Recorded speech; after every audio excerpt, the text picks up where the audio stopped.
Not only can the soul that knows its misery have a great confidence in God, but it cannot have a true confidence unless it has a knowledge of its misery. For this knowledge and confession of our misery introduce us to God.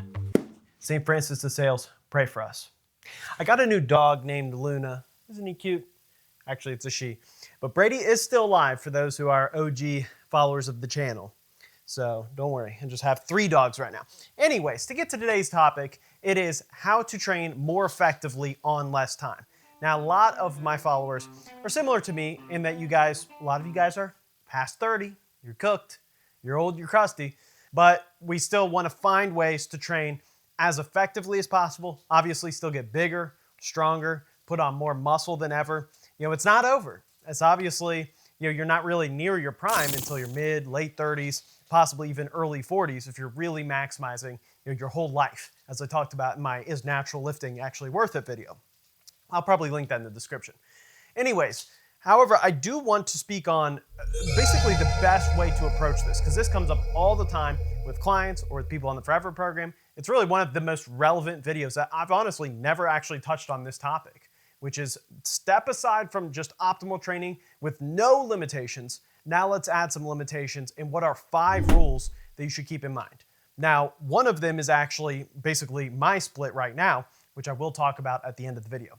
So first is that cutting sets is overrated. It's actually overrated to say, hey, you only need to do 1 to 2 sets, training close to failure, and then you don't have to hit 3 sets.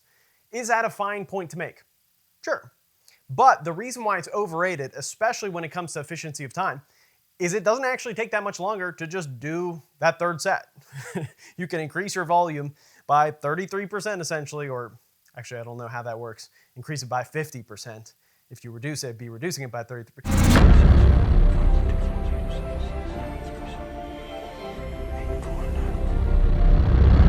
Anyways, you get what I mean. You can go from 2 sets to 3 sets very easily, and it doesn't add time because you're already warmed up.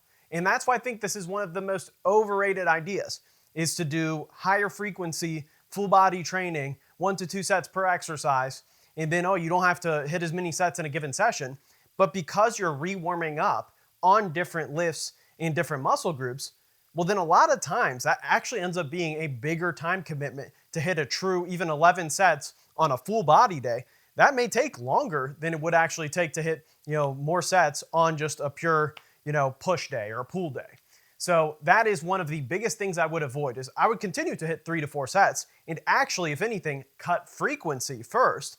And then if anything, actually cut down the amount of exercises on a muscle group itself. And we know very well from the research on muscle hypertrophy that there's actually not that big of a difference when reducing frequency, let's say from 3 times a week to twice a week on a given muscle group.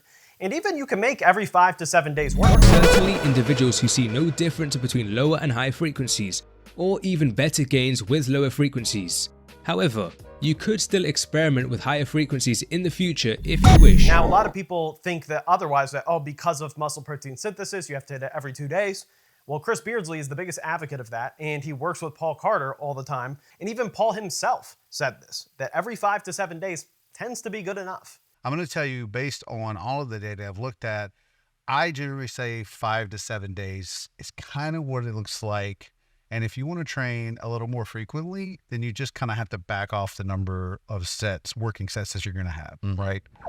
So I'd much rather see someone just hit a true anywhere from 4 to 8 working sets on a muscle group in one really good session. We tend to see at around 8 sets within one workout. That tends to be the absolute limit for most people in most circumstances.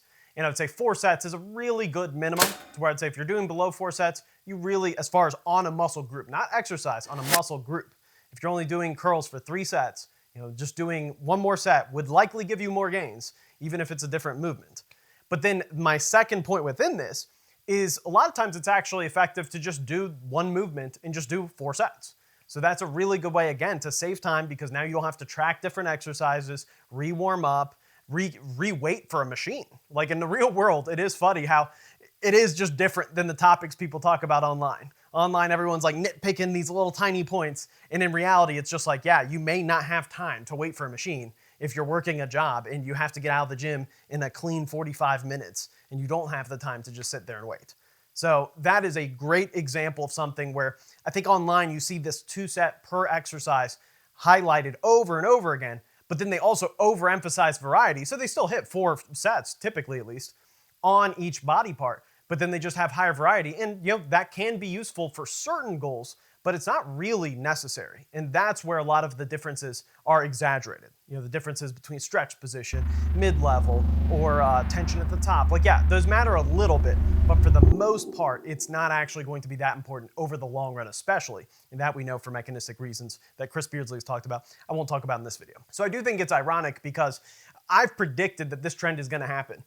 We've seen 4 sets on a movement basically get tossed away because all that's seen as junk volume and everything. But then we've seen variety and, like I said, exercises per muscle group increase while then set volume decreases per exercise. But then it roughly ends up equating. So I think what we will see is a move back to doing 4 sets of cable curls or 4 sets of something straightforward and just realizing, as long as you're hitting at an RP 8 to 9, that is very effective. And the most amount of adjusting you'd have to do is maybe adjust down the weight 1 notch if you're feeling fatigued. And a lot of times you can actually keep the weight pretty similar for all 4 sets, even if pushing yourself hard, as long as you're giving yourself full recovery. And again, now you don't have to re-warm up. So where I've done this personally is I've done 4 sets of preacher curls, for example, superset on a day where I'm doing bench. And again, we'll talk about supersets and exactly how I recommend it a little bit later in this video. And that is taken to RP 9. And I think that is the key because that is one thing that the old guard kind of 8 to 10 years ago, say on YouTube, everybody did tend to legitimately undershoot massively. And what you see a lot of times is people push their RP harder when they're doing a high variety of exercises and just doing that 1 to 2 sets. But you can maintain that high RPE, RP 9 on 4 straight sets of the same movement as long as you're honest with yourself on the load selection as you go across those sets. And I think that's where there was a big weakness and oversight. I think once you correct for that, then you see, oh, you don't actually need to throw the baby out with the bathwater. Now you may be thinking, but what does this actually look like? Well, you're in luck. I'm gonna give you 2 specific splits that I recommend based on all of this when it comes to the hypertrophy data and just my opinion. So the first is that if you do have access to a home gym and you want a minimalist training split, I actually do recommend training 5 days a week, training a bro split, but don't use bro volume. And that's a very rare combination I almost never see. So for example, one day be a chest day, but do 3 sets of close grip bench press, take into at least, I would say at least RP 7, but anywhere from RP 8 to 9 is obviously great. Then have 3 sets of incline chest press. So 6 total sets of chest. And then that's it, go home. So that would be a 20-minute workout, I would say about. And that's a great example of something that is very doable with a busy schedule. You could do it before work if you do have a home gym and just have a really basic setup. And I would either do, like I said, incline chest machine press or incline chest fly. And that could sometimes be slightly cheaper potentially. It depends on what you have access to. And then when it comes to back, do the same thing, 6 sets. So either 2 movements for 3 sets. That probably would be the wisest. Do 3 sets of pull downs or some vertical pull, weighted pull-ups, and then do 3 sets of rows. That's it, you're done. So by doing this, again, it's a very rare thing because you almost see every single time someone does a bro split, they start throwing in a ton of volume just because they can. You're already in the gym. Then have an arm day where you're doing 5 sets of biceps, 5 sets of triceps. You're doing 1 movement for 3 sets. And then I would do the other 2 sets to absolute failure on your second movement. So let's say with triceps, it could be like a cable push down, just anything that's pretty basic where you can do some heavy weight. Do 3 sets at RP 8 or 9, and then do 2 sets of either overhead tricep extension or single arm with a particular angle, and do those 2 sets to absolute failure.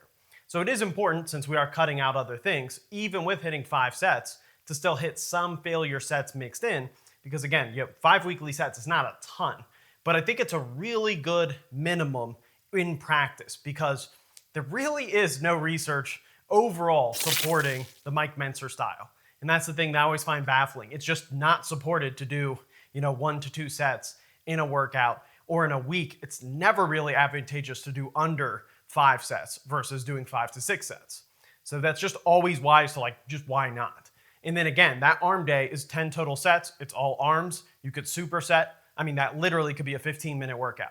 Boom, you're done. But I think the reason why doing a low volume approach with this is so underrated, both moderate volume and low frequency, is because by training 5 days a week, you're also getting the benefits of exercise in general more often. And then you're also getting the benefits of building habits more often. And this is what I see so often, is whenever people try to do 2 times a week full body or 3 times a week full body with hypertrophy goals, a lot of times you just get out of the habit of working out. You don't get the upside of feeling good while working out. And therefore you just kind of fall off and eventually go, yeah, training's kind of hard.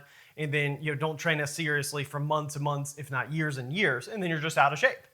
Whereas if you are training 5 days a week, it's in the habit. It's like something you look forward to, but then you force yourself to, okay, after 25 minutes, I'm already out. If you force yourself, I never do more than 6 sets on chest day. It's like it will make you hungry for the gym again. And that is the key. And for some reason, it is just very rare. The only person I've really seen stick to recommending this is Jeff Willett of Max OT, which I will make a video about in the near-term future of just how well his takes have aged. Because he's a combination of a lot of variables that you don't quite see that specific combination a lot, even though a lot of the research does support his training style. And that was one of the first programs, if not really the first program I ever ran. Now, honestly, on leg day, that's where it could get a little tricky. Squeeze it!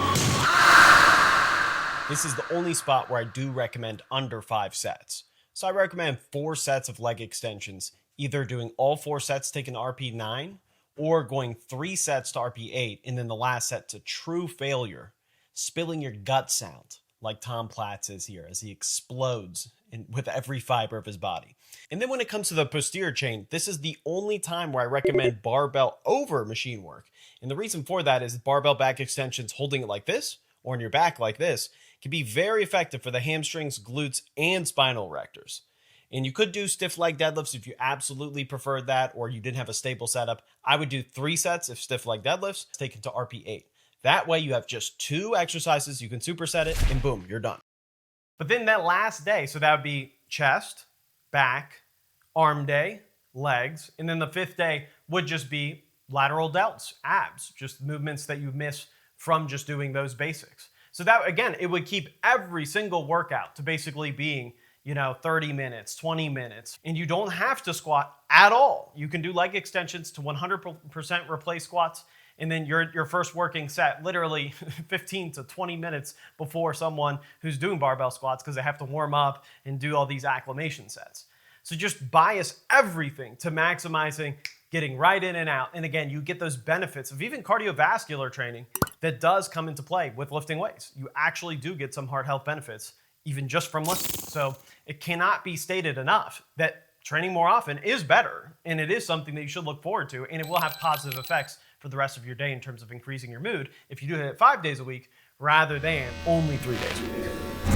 Right? You'd be like, how minimal can we get with the working out, right? Because it's like even working out once a week is so insanely better than just not working out at all, right? Absolutely. And I remember you were starting to get like hip pain and like your cardiovascular shape was deteriorating and all these sorts of things, right? So it's like, dude, if you can take 20 minutes once a week, do some push-ups, like I'll get you a set of dumbbells, do some rows, like it'll have a big impact.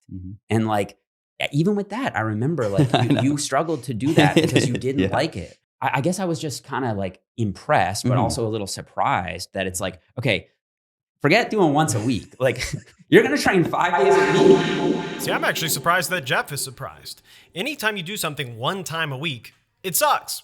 You would hate to do cardio really hard, but only 1 time a week. Doing smaller doses to where you can shift your identity into something and then spending maybe a little bit less time during that can definitely make it a lot easier. But still, if you only do it once or twice a week, it's going to be very tempting to just skip it. It's like praying the rosary. If you do it 1 time a week, it can be difficult to keep up, but if you do it every day, it becomes a habit, and then you also receive the promises of Fatima. But overall, it's a bit ironic that we have science-based lifting when it comes to optimizing advanced bodybuilding, and then it completely ignores science when it comes to habit formation. There was a 110-person study that looked at this and found exactly what I'm saying. But some people say, Johnny, I want to train less often. I don't have the time. Okay, well in that case, what I would recommend doing is a push-pull legs, but just don't rerun that. So only do 3 days a week with that. And then I do recommend a 4th optional day. Because again, I'm just not the biggest fan of training under 50% of your days. So what this would look like would be the push day would just be those 6 sets of chest that I talked about earlier. So 3 sets close grip bench, 3 sets of either incline chest fly or incline chest press, then 5 sets of triceps. So 3 sets of regular tricep extension, 2 sets of failure of a more unique purposed one. So then you would go to back day, same thing, 6 sets of back, 5 sets of biceps. Then you go to leg day, same thing I talked about there, 4 sets of quads, 4 sets of hamstrings. And then finally, that optional day is something I do think is an underutilized strategy, especially for busy people, is that gives you the flexibility to either hit it or not hit it, depending on if you're having a really busy week. But also you can stack things that aren't overlapping with your core work. So like what I was saying is it'd be like lateral delts, it'd be abs, it'd be calves, it'd be those movements where it's like, okay, if you don't do that at all, it's not intertwined in everything. And that sometimes can be a problem with doing programs that have a huge amount of volume or really assume that you're like a full-time YouTuber who only trains and does nothing else with his life. If you're doing that, then it's like, yeah, then you miss one workout and maybe you miss triceps, and then that relates to the bench press and that relates to the next day, and then it becomes this unwinding that you have to do.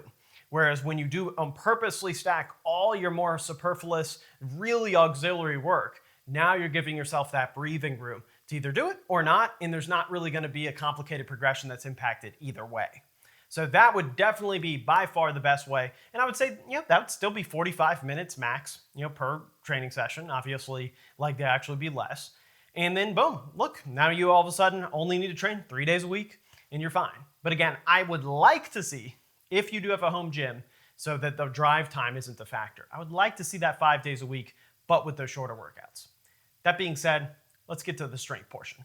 When it comes to powerlifting, this can be a little bit different. So one of the common strategies I've seen, and I've actually been asked about this on the Forever program, was, okay, if we're not focusing on a lift, should we just have really low RPE training for a given period of time and just have one day be like RP5 on a single or something to maintain that strength level, but not push it further because you're not trying to actually get stronger necessarily, just trying to maintain the deadlift while pushing the squat.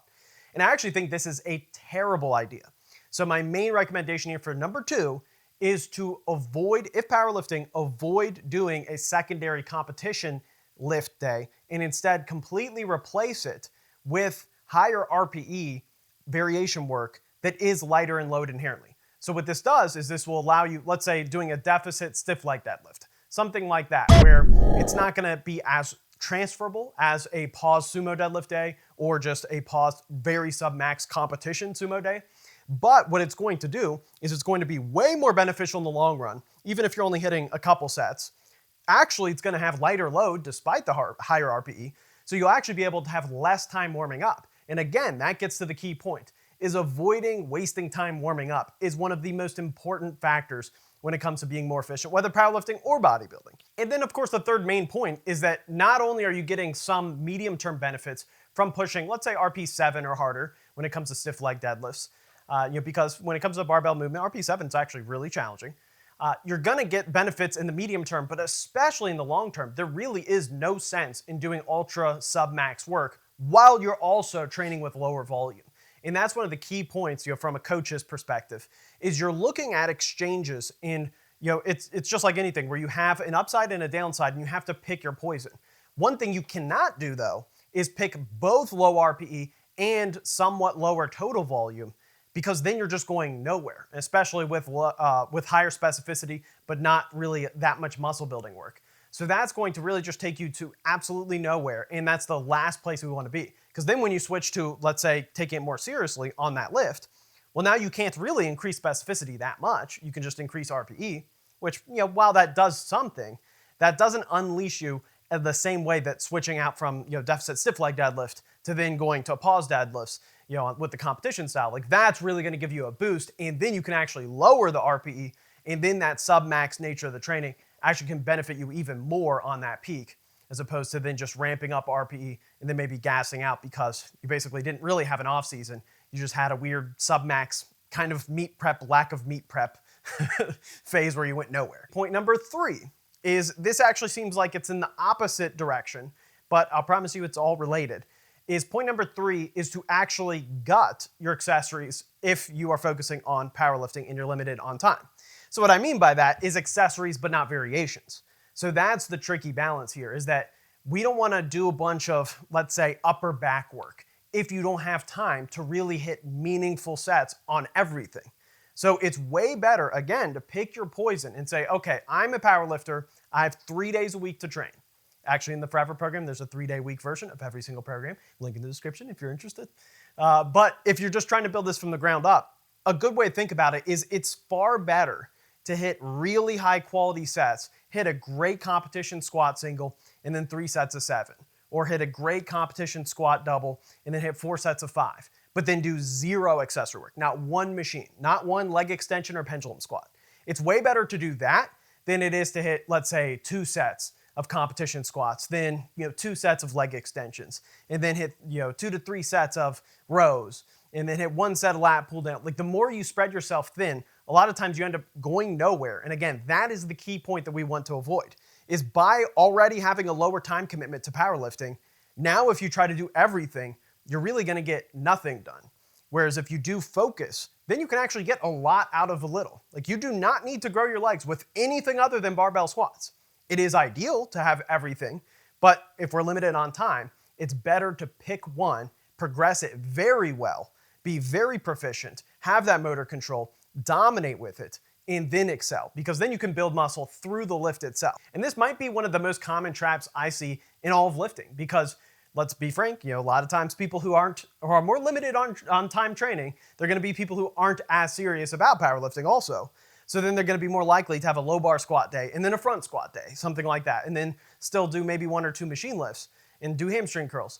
And then you just say, okay, but where are we going with this? It's far better to say, okay, have a low bar day, and then maybe have a high bar day, but push it hard, and then you're able to progress with no machine work whatsoever, and now we're cooking. And also, I briefly mentioned doing no upper back work. Yuri Belkin is a top 10 powerlifter of all time, and he is well known for doing 0 accessory work. He just did the big 3, and that was it, Russian style. Now, you could argue maybe that's why his prime was a little bit shorter than some others. There's probably some truth to that, but also it's very easy to nitpick a top 10 powerlifter of all time from our perspective, just from afar. Now, the 4th point, and this is one of the most important ones, it is the idea of doing a non-7-day split.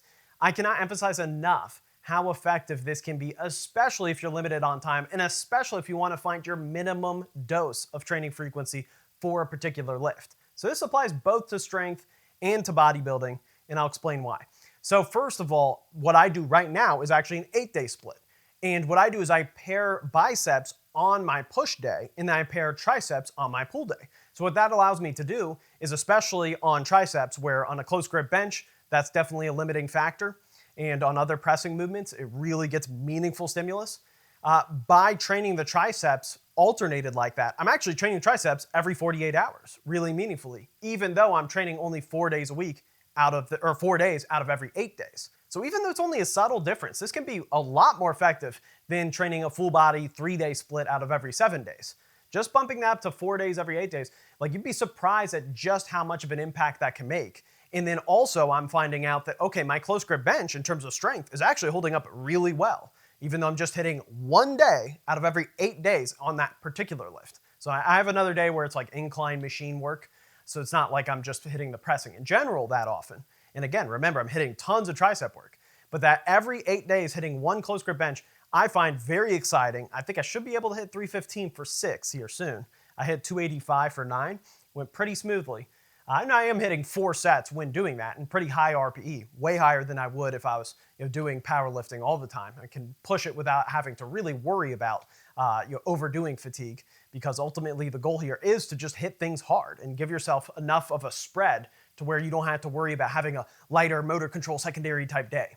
So overall, it's been extremely exciting and really fun. And I think a lot of people would benefit from this. And then you can also scale it up really easily. So what I could really easily do is, if I really wanted to, do 4 days every 10 days. So just expand out the frequency by expanding out the duration of your microcycle in terms of basically extending your week, as opposed to changing things only going 3 days a week, 4 days a week, 5 days a week, or 2 days a week.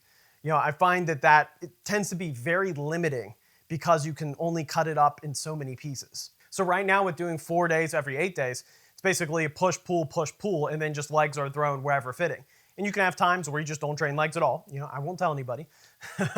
But then also, if you wanted to go every 10 days, then you could go push, pull, and then just legs, but then rotate it that much. And it's just very easy to forget, like, we're allowed to do that. we don't have to say, okay, well, we have to squat twice a week, or we have to hit squats 1 day a week and then do machine work the other day. Like, no, you can actually hit legs every 10 days. And if you bring it with intensity and just hit meaningful volume, and again, this connects back to my idea that adding sets within a session is actually pretty easy to do. So you could hit 5 to 6 really high quality sets on legs. Let's say you hit 3 great sets of squats, you're really pushing it hard on high bar, and then you hit 3 really hard sets of leg extensions, or 3 really hard hack squat sets especially. You'll be fine doing that on a 10-day rotation, and you actually will probably be able to grow. Now, this gets to my 5th and final point. It is that maintenance is evil. Avoid it. So that may seem ironic because I'm talking about training with a little bit lower of a time commitment.